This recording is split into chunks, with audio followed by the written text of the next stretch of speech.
Hello everyone, I do hope you're having an excellent Sunday because we have an amazing game from the penultimate round of the 2018 Isle of Man chess tournament. I'm sure you've all heard of the German Bobby Fischer, the 13-year-old Vincent Keymer. Not sure if he's 13-year-old anymore. The last time I did a video on him, he was 13 years old. And I will put a link to that video in the description below as well if you want to check it out and learn something more about him. That was from the Grenke Chess Festival, where he won the open section of the Grenke Chess Festival this year in 2018 with an astonishing 8 out of 9 points, beating Richard Rapport in the final round. The link in the description below will lead you to that game where Vincent played against Richard Rapport in Grenke Open chess tournament.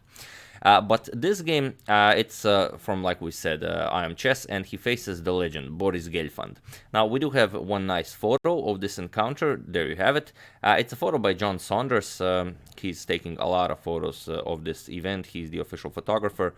I will also put a link to his own profile so you can check out some more of the photos from this tournament. And it's hard to say what Gelfand is doing. It's as if he's sleeping, but I don't think that's the case. But you know, it did happen. If you remember, Magnus Carlsen fell asleep a bit during his game against Vishwanathan Anand that one time. But okay, without further ado, let's check out this very nice game.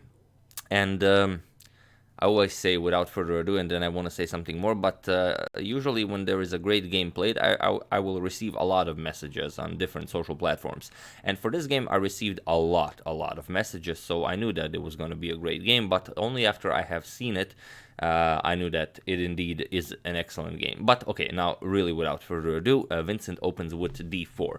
So not afraid of any lines Boris is ready to throw at him. He's open to a great fight.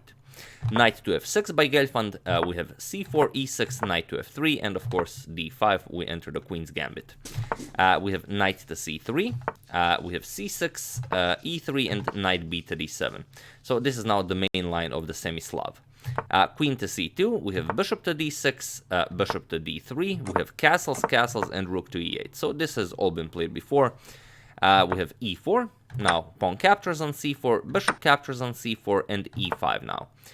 We have rook to d1, and here, interestingly, in 1997, Karpov had this exact same position against Vasily Ivanchuk in Monte Carlo, where Ivanchuk continued with queen to e7, and that game ended in a draw. But here, Gelfand has a different idea. He plays e captures on d4, and already on move 11, we have a game that was never played before, so this position is not available in any database. So any move from now is straight, comes out of creativity, out of calculation, out of not out of preparation. Knight captures on d4 by Gelfand, by Keymer. You don't want to capture with the rook, as this rook would really feel silly on d4. So knight captures on d4. The knight is much better here on a nice central square. We have queen to c7. Gelfand now develops the queen while also attacking the h2 pawn, and here g3. It's interesting. h3 seems like a better move, as it's a move, for example, I would probably play. Perhaps not if I immediately had to, if I thought about the move, but it seems like it does the same job and also prevents this knight from ever jumping to g4. But that's why Vincent is an international master and I'm not. He places all of his pawns on a dark square, and this bishop will now be able to cover all of the pawns via the light squares. Knight to e5, attacking the bishop on c4, and now bishop back to e2, controlling this knight on e5, and also perhaps at some point f4 will be a possibility. Bishop to h3. Gelfand now takes away the light squares away from the white king, as now this formation with the dark squares allows this move. And it seems that all of Gelfand's pieces are on excellent squares. The bishop is really an amazing piece on h3. The rook will at some point come to d8, and black's position is definitely great. Bishop to g5, and now knight e to g4. Also guarding the knight on f6, so now you will not have to capture with the pawn if bishop captures on f6 is played.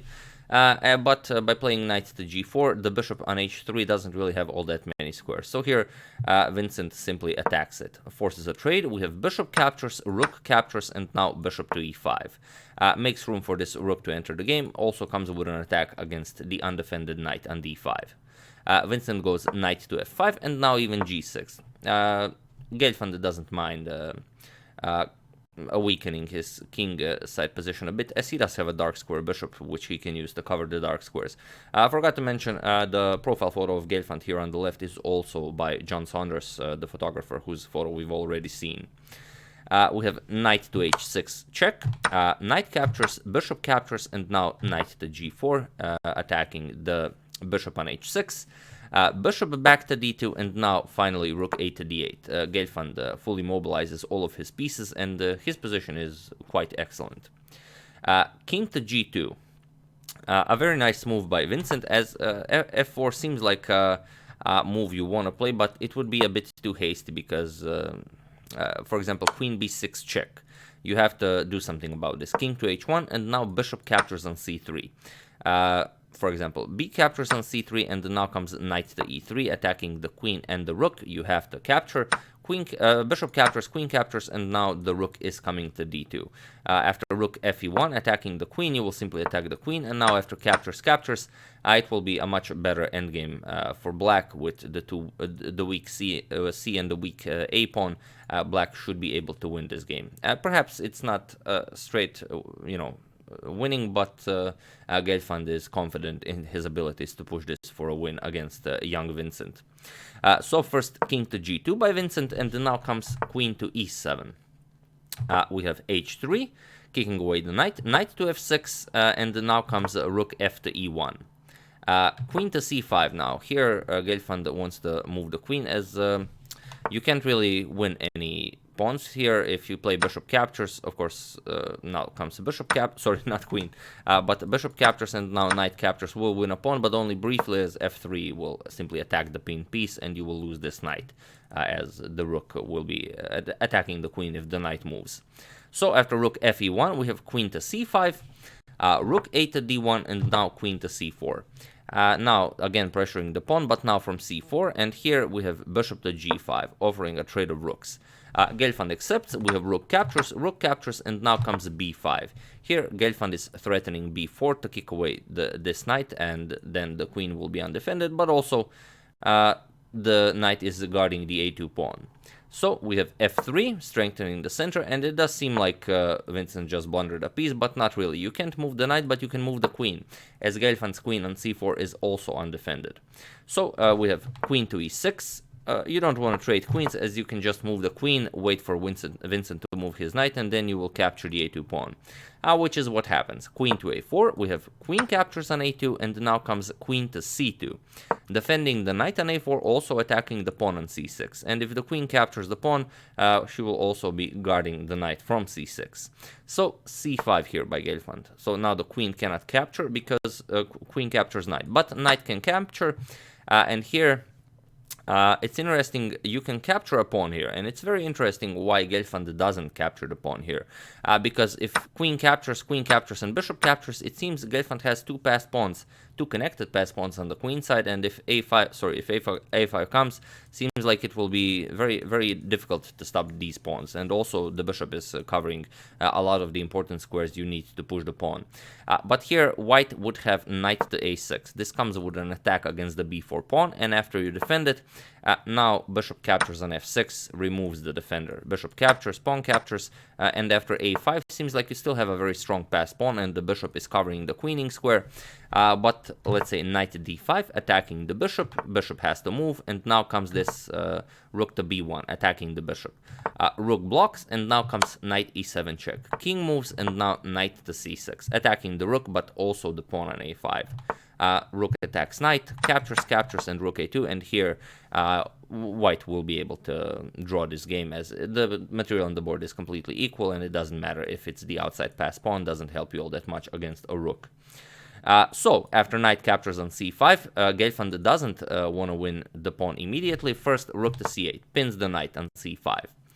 Rook to d2, now bringing another defender to the b2 pawn, and now comes queen to a5. The knight is now attacked, so bishop to e3, defending the knight on c5.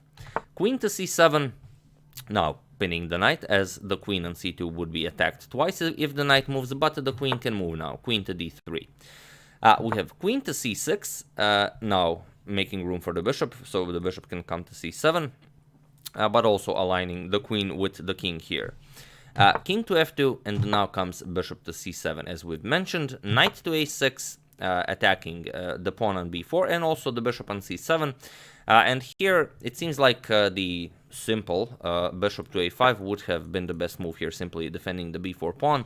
But Gelfand played rook to d8, attacking Vincent's queen, and it seemed Gelfand was probably considering something like queen e2, and then after rook captures, bishop captures, knight to h5, pressuring the g3 pawn. So now knight captures or bishop captures isn't possible, because you have to do something about this. So after knight captures, queen captures, now the queen is also attacking the g3 pawn, f4, and now you will not have time to capture on b4, as Gelfand would have time to push a5. This is most likely what Gelfand was aiming for. But after this rook to d8 move, Vincent doesn't go for this. Rather, he simply plays knight captures on b4. And now you have a problem. Yes, you can capture the queen, but your queen is also under attack. So let's see what happens here. If rook captures, then queen captures on c6. And even with the best idea, which is bishop captures on g3, you have to try and snatch a pawn. And if king captures, then you can capture on e3. But after king e2, rook captures, king captures, and getting this pawn to a light square. For example, a6. The material on the board would be equal, but placement of white's pieces is better, and Vincent's king is much more active, so this would be a much better position for Vincent. So here, this was the first move that Gelfand missed, this knight captures on b4. And he decided to move the queen. We have queen to e6, and now again Vincent doesn't move his queen. He could have moved it simply to queen to c3, but rather he decides to capture on d8. Queen captures on d8. So giving up the queen for a rook and the bishop. Bishop captures, rook captures. We have king to g7, and now bishop to d4, attacking, pinning the knight here basically, and offering the h3 pawn. Now, it's very interesting, can you capture the h3 pawn?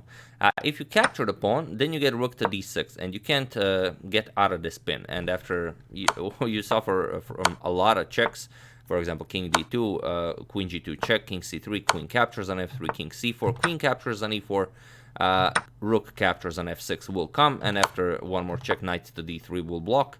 You will have to get out of any discoveries, but white will again have a much better position with a rook, a bishop, and the knight for a queen.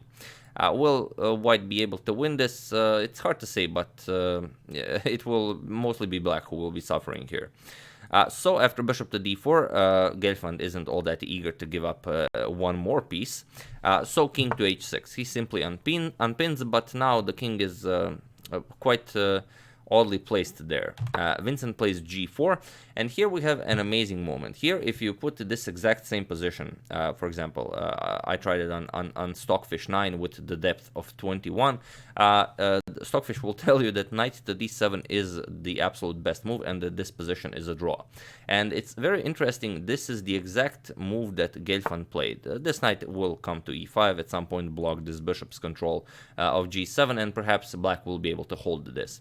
But then it becomes even more interesting when you put this position after this one move has been played on that same Stockfish 9 with depth 21, then he will tell you white is winning. So engines are weird, but you know, even though Gelfand did play the absolute best move considered by the engine, it was not enough. Knight to d5 here. Was played by Vincent. Here we have f5, and now feel free to pause the video here and try to find the move that wins this game for white. It's not an easy move, but I'm sure you know it's Sunday, you have time. Feel free to pause the video and try to find it. I'll give you a couple of seconds as usual. So for those of you who were able to do it, congratulations, you have just found a truly an amazing move. And for those of you who just want to enjoy the show, the move Vincent played is rook to h8. Now, it's very interesting why rook to h8 is the only move that wins here. Well, because whatever black plays, he will lose this game. For example, what's the idea behind knight e5? If you simply block this bishop, so the king can come back into the game. Now Vincent's idea was g5. g5 is an absolute brilliant move. Because now if king to h5, you simply get rook captures. And now after king captures, you will get f4, and this is checkmate. Because the knight is covering f4 and also f6, so the king has nowhere to go. This pawn is covering g4, and the rook is covering, well, the entire h file, so this will be checkmate. And after g5, if you don't move the king to h5, if you capture it immediately, it doesn't really matter. Simply bishop to e3, check, f4, and now comes the bishop captures on f4. King h4 and the rook captures on h7, this will again be checkmate. And lastly, but not leastly, of course, g5, like we've said, king g7, now because with knight e5 you have blocked the bishop here, rook to a8, threatening to capture on a7 as the bishop is guarding a7, and white has no moves here. Sorry, black has no moves here. There's really nothing to do with the king. The pawn, the g5 pawn is now blocking any escape routes from the king. The knight on e5 is pinned, and you can only move the queen, but where are you going to move the queen to? So let's say king to f7, now comes rook captures on a7, king to e8. If you play king to 8, then knight to c7 check wins the queen, as it's check and the queen is forked. And if you don't, if you block, for example, with knight d7, then simply knight to f6, you attack the pinned piece, and black is falling apart. You have no moves, queen b3, rook captures, king e6, captures, and now bishop to c3. White defends everything, and again, nothing to do here. White is completely winning. So, after this rook to h8, you don't have all that many moves you can play. Gelfand tried f captures on e4, trying to destroy this huge pawn formation Vincent created on the king side, but Vincent doesn't mind. f4. A beautiful move that offers a knight here, but you can't capture it. If you capture the knight, then you get the g5 check, king moves, and rook captures on h7 with checkmate. So, or you can capture with the queen on g5, but that's pretty pointless. So after f4, we have knight to f8. A very nice move that will defend the h7 pawn if needed in crucial moments. And also if rook captures and queen captures now it's actually black that's better, because there's nothing all that impressive to do here. g5 king will be able to escape. The rook is no longer attacking the h7 pawn, so not something you want to do. So after knight to f8, now comes g5. This is with check. g7 is covered by the bishop. You have to go down. We have king to h5, and now comes the excellent knight f6 check. The king is in check, has to move. The knight also attacks the h7 pawn, so you all know what's coming next. King to h4, and now knight captures on h7, threatening all sorts of nasty discoveries, or if knight captures, then rook captures will be checkmate. So here, e3 was played by Gelfand, but after bishop captures on e3, he, in this position, decided to resign the game, because now there is really nothing to do here. Discoveries are coming, of course. If knight captures, rook captures will be checkmate. There's nothing to do here. Same as if you capture with the king, for example, king captures here will be met with knight to f6 check. The king has nowhere to go. The knight from f6 is guarding the g4 square, so you cannot escape. You have to give up the knight, and again, this will be checkmate. And anything other than that, you can simply try giving up pieces for no reason, but all of that will again be met with checkmate. So that's the game. I do hope you enjoyed it, and also we do have a very excellent photo captured of the moment after this game. It's a photo by Maria Milyanova, also official photographer of chess.com. The moment where Peter Leko, who is young Vincent's coach, congratulated him on his victory over the legend Boris Gelfand. So you can really see how, I mean, Leko is an elite chess player himself, so it makes sense that Vincent is becoming so strong if Leko is tutoring him. So yeah, I will also put a link to Maria's Twitter page and a lot of her other social media, so you can follow her as well. And I did prepare the standings after round 8 of the iomchess 2018, so here you have it. With 6.5 points, only 2 players, Radoslav Wojtaszek and Arkady Naidic. Then we have 4 players with 6 points, Maxim Vashiel, Lagrav, Wang Hao, Gawain Jones and Jeffrey Shiong, and then a whole lot of players with 5.5 points. Anish Giri, Vladimir Kramnik, Vishwanathan Anand, Alexander Grishuk, Hikaru Nakamura, Sergei Karyakin, Richard Rapport, Michael Adams, Vidit Gujarati, Artemiev Vladislav, Pavel Ulyanov, Peter Leko, Seturaman, Bhaskaran Nadiban, and a lot of others. And all the way down, you can see that Levan Aronyan and Wesley So have only 5 points. So a lot of very, very strong elite chess players were not able to get it all the way to the top. But there's still one more round to go. A lot of things can happen. We're gonna get back to that as well. I would also like to thank Jay Evik, Bobby Treat, Vesa Velkama, a software engineer, and Vedran Novoselac for a contribution to my channel. Thank you a lot. I really appreciate it.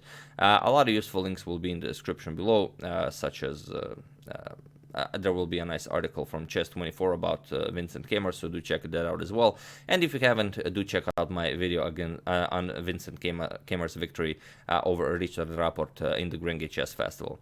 So, as usual, you can check two of my previous videos here. Thank you all for watching, and I'll see you soon, hopefully with some more interesting content. See you soon.